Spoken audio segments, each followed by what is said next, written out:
Chartalist. Interesting, isn't it? The Chartalist school exists in the 1920s. It's still active. It's producing a lot of journals and articles and stuff which you never hear of, and which you'll never find a mention in Samuelson or anybody else in any of the schools that we talked about. Why? They actually show that it is possible to have a monetary system that produces full employment and price stability, but at the condition you cross the wire, that the government issues the money. Whew. Taboo, taboo. Nobody talks about it. Okay? The guys are currently living in the University of Missouri of Kansas City, which is equivalent to what the Soviet system used for, I would say, Siberia.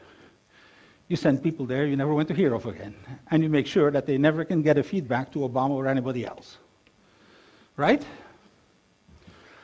So, it is now possible, the full employment and no inflation.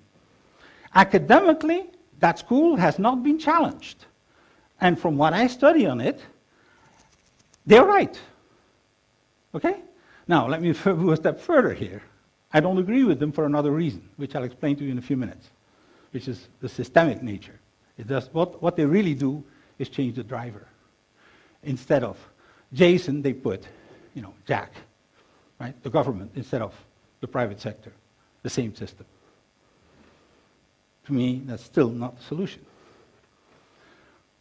Now, how many of you know the difference between the Nobel Prize of Economics and the other Nobels? Anybody? Yes? What is it? It isn't a regular Nobel Prize. Oh, what's irregular about it? Subsidized by the Central Bank of Sweden, Oh! which was dominated by monetarists. Oh! This social democratic Gee! Yeah. That is a sufficient answer. Yeah, you're absolutely right. Okay. Now, Paul Krugman told me personally that it was totally crazy to talk about the money issue.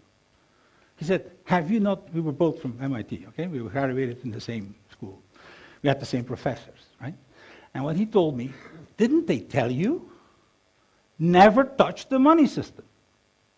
Never touch the money system. You can touch everything else. Never touch the money system. And the reason is there.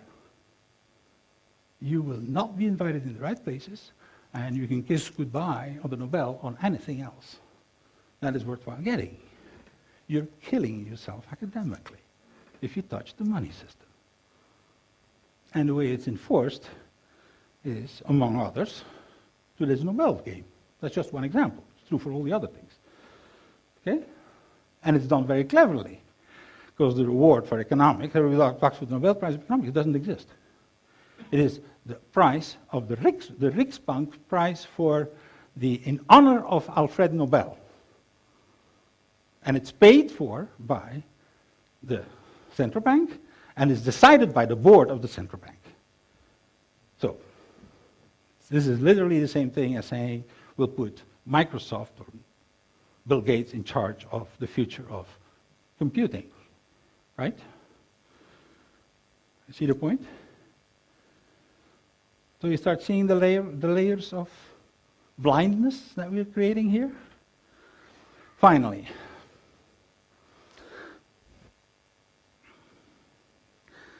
the best lobbies are those that don't know what they're lobbies.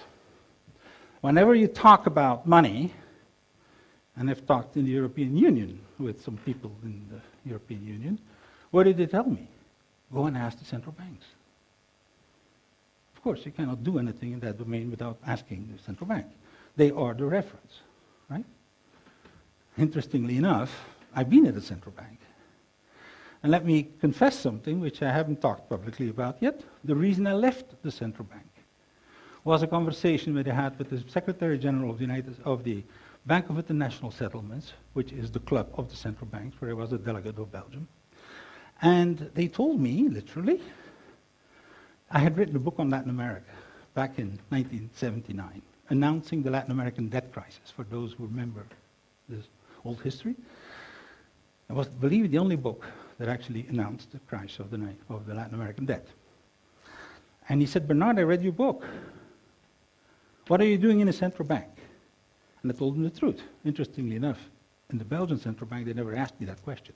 Well, I would have told them too.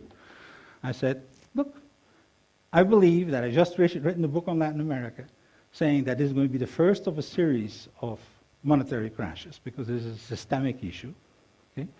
And thought that the most logical place would be in the central bank. So when you offered me the job, I came. But he said, but Bernard, you have to understand. We exist, the Bank of International Settlements. The central banks exist. The IMF, the World Bank exists only for one purpose. One purpose. To keep the system going as it is, not to improve it. It is the lobby for status quo. It was created in the 19th century because the deal that the banking system got at the time was the best they ever could get.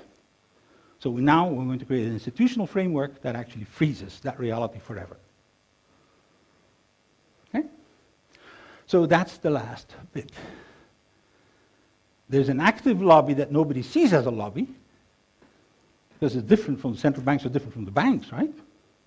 Oh yes, that's they actually fight with each other and they actually, have disagreements about things, but there's one thing they agree on, the status quo on the system. The car is a taboo. Okay? That's the message.